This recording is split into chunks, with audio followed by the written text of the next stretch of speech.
The group set up a food cart just outside the village to grab the attention of the villagers. The villagers loved the taste of the ramen, devouring it hurriedly. The news got to Kohaku's father, the chief. He was displeased at his daughter's action. Senku hears someone say the word cola. This gets his attention. Kohaku, Jinro, and Kinro challenge the strange fellow in their midst, but Senku recognizes him. He is a Sajiri-gen, a false magician before the petrification. He calls himself a mentalist, whilst also denying knowing Tsukasa. Kohaku didn't believe his word, but Taiju takes his word for it as long as he is going to work for the food. Gen eventually confesses to Taiju that he was sent by Tsukasa to confirm if he is dead. Gen is not interested in the loggerhead between Senku and Tsukasa. He is only interested in taking sides with whoever will come out victorious and enjoy his life. Senku tells him to relax and watch them build a generator so that he'd be convinced to join the kingdom of science. Luck once again works for the group, as lightning, which Senku needs to complete the magnet for his generator, begins to appear in the sky. The villagers panic in disbelief as they think it is the anger of the heavens upon them. Magma, the village's strongest man,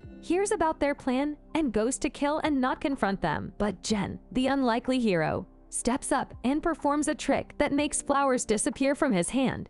This makes Magma turn back, but the look and his face show he isn't done with them. In order to make lightning hit the iron rod they built so it becomes a magnet, Senku and his group go up to a mountain, and Kinro's gold spear is used against his will as a point of contact, which leaves the rod destroyed. This makes him sad. They are excited they are able to make a magnet. Senku then explains to Gen that he is making a muscle-powered generator. The invention of the power generator is completed, but 2 strong individuals are required to power it up. They went ahead to meet Jinro and Kinro. Jinro, still angry that he lost his gold spear, didn't agree at first, but after hearing the electricity will allow them to build him another gold spear, he agrees to work with them. Thereafter, Senku climbs up the shed to connect the copper wire with a bamboo leaf to create what Gen will call the Edison light bulb. Senku feels happy he is able to achieve this much after a year and 4 months in the stone world. Gen eavesdrops on the group discussing him. Saiku and Chrome say he is a bad person, but Senku tells them he is neither a good nor bad person, but they need to get him on their side. Gen recalls how Tsukasa unpetrified him and makes him alive again,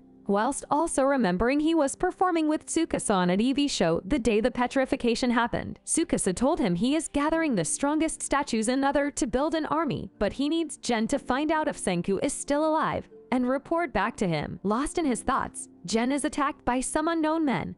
Before the group gets to the spots, the attackers are gone. Senku realizes Gen has some fake blood bags on, which trick the attackers into believing that he is dead, but he is gravely injured. Great Detective Saiku finds out the next day that Magma is behind the attack. It was then Kohaku realizes that Magma's aim was to kill the sorcerers in Ku, but because Gen performed the flower trick the other time, he thought he was the sorcerer. The group becomes wary of Magma because he has his eyes set on becoming the village chief and also killing Kohaku, who once defeated him in a grand bout, the village generational contest that made him lose out on marrying Hoaku's sister, Rory. Senku realizes it will be bad news for them if Magma wins the grand bout and becomes the next chief. Kohaku successfully recruits Jinro and Kinro to their group so they can train and defeat Magma at the grand bout. Chrome is sad once again because the winner of the grand bout will marry his crush, Riri. The group is worried because Gen's condition is looking ugly. Later, Gen mutters some questions to Senku, asking if he can succeed in the stone world, which Senku assures him that he can. Gen vanishes the next day, returning back to Tsukasa to inform him that Senku is dead. Meanwhile, Kohaku wants to go after him, but Senku tells her that Gen is with them now, that he only went to meet Tsukasa to let him know he is dead. Senku tells them that they need to start working on making the cure-all drug, but they need to invent a material as important as iron, glass. Senku explains that glass is the foundation of chemistry. He removes the watermelon from Saiku's head, saying she will be able to see her face through the mirror. She squeezes her face, saying the reason why she always has the watermelon on her face is that it helps her to see clearly. Senku explains to her that it isn't a disease, but short-sightedness. He tells the group that quartz and is the material they need for the production of glass, which they head out to get. Senku makes a pair of lens glasses, which he fixes in Saiku's watermelon to give her a clear sight. Meanwhile, Kinro has long-sightedness too, but he decides to keep it a secret from everyone except Jinro. The production of glasswork is a failure as they lack experience. Chrome is seen bringing an old man tied with ropes to the shed.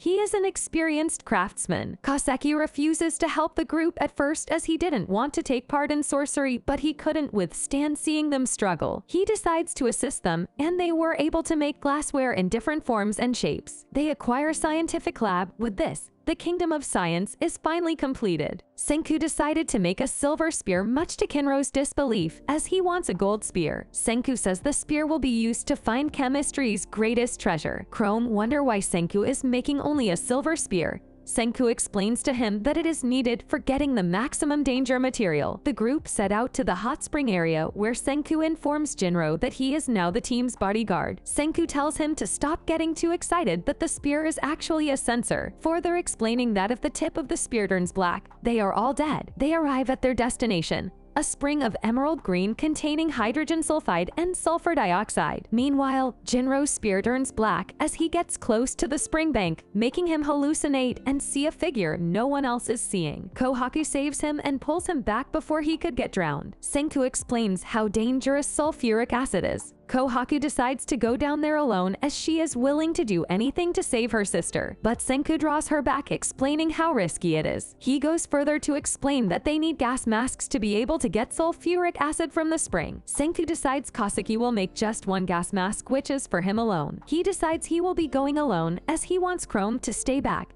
because they might both die if they go together, and it will be the end of science. Chrome immediately rebuffs the idea, saying they need to go together as it will be very much easier to get the sulfuric acid as a team. Senku eventually buys the idea. Kaseki makes another gas mask for Chrome the next day while Senku asks Jinro to follow them, but because of his encounter the other day, he stays back because he is scared. Senku and Chrome get to the emerald green spring and begin working on getting sulfuric acid. An unfortunate incident happens as Senku's gas mask leaks. Chrome runs to him to fix it, but he slips and begins falling into the spring. Meanwhile, back at the shred, Kaseki gives Jinro a pep talk saying he needs to overcome his fears. He goes further to say that Chrome and Senku are scared also, but they have the courage to overcome it. Hearing this, Jinro decides to use the last gas mask available and go after Senku and Chrome. He arrives just in time to save Chrome from falling into the spring with his silver spear. They are able to acquire sulfuric acid in the process. Feeling excited, they are glad they are able to overcome the greatest hurdle yet as a team. Saiku and Hoaku are excited to see the trio return back safely.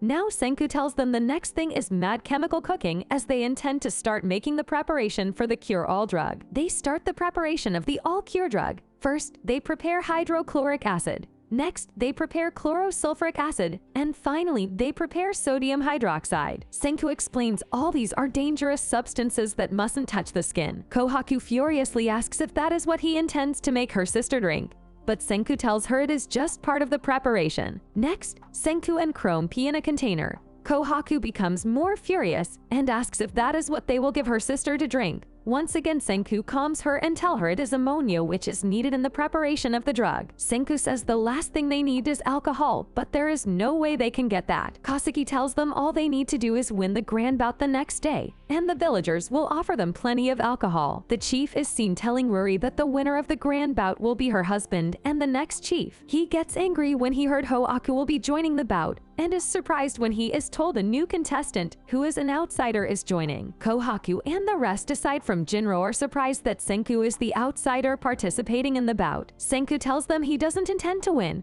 but makes sure he makes the participants tired, and also rigs the game by allowing any of the team to beat him with ease. Kinro isn't in support of this as he wants to stick by the rules which don't allow rigging. The next day, the grand bout day, Senku enters the village for the first time in over half a year of his stay and walks straight to the fight arena. The chief is informed about his arrival and says his name. Ruri hears this and she is surprised because the name sounds familiar to her. She walks outside to meet Senku and asks if his last name is Ishii. Because she can complete the statement, she collapses to the floor. Senku is eager for the bout to be over so he can meet up with Ruri and ask her a lot of questions. The first round is between Kinro and Magma, much to the displeasure of the team. Back at the lab, Senku offers to give Kinro a potion that will make him stronger, but Jinro chooses the leaf which is to be used to prepare it. Saiku decides to the river to get the exact same leaf. Just as she is seen leaving, Magma's underling is seen eavesdropping. Watching, Saiku runs to the river. From the expression on his face,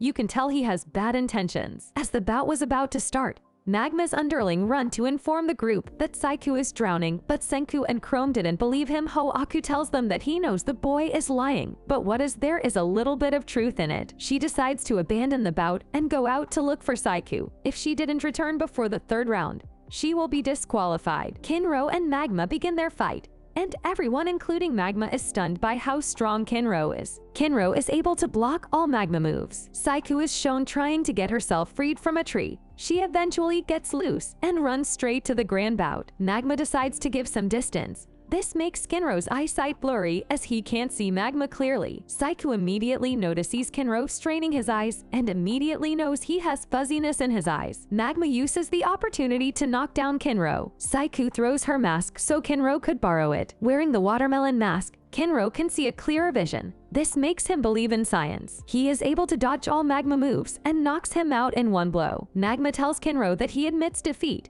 and he should go ahead to ask the referee if wearing the watermelon mask during the match is by the rules. As Kinro goes to ask the referee, Magma attacks him hard from behind and knocks him out with a hard blow. The referee declares Magma the winner while Kinro is badly injured. The second round is between Chrome and Magma's underling, Mantle. Chrome wins the fight as Magma signals to Mantle to let Chrome knocks him out as he sees Kohaku running back to the bout. The referee declares Chrome the winner and disqualifies Kohaku as she didn't make it back in time, and Senku is declared the winner of the third round as the fight is supposed to be between Senku and Kohaku. Jinro is up next in the fourth round against Argo. He barely wins the match. Chrome and Magma are up next with the winner facing either Senku or Jinro in the final round. It is a walk in the park for Magma as he brutally smashes and toys with Chrome. Chrome didn't give up. It makes Magma smashes him more. Chrome sees the watermelon mask remains from afar and runs to it. Magma follows him and keeps on hitting him on the back. Chrome focuses the glass and points the mask towards Magma with the intention of starting a fire and burning Magma's body. With the return of a Sagiri Gen, Chrome is able to start a fire on Magma's body with the help of Senku and Gen's distraction. Chrome knocks him down a river and wins the round. The next round is between Senku and Jinro. Senku is surprised by how Jinro is brutally attacking him. He confesses that he heard Riru says she will marry anyone, which is why he has to win. Senku somehow finds a way to defeat Jinro to qualify for the final round. Senku's intention is to purposefully lose to Chrome in the final, but Chrome has a different plan. He passes out,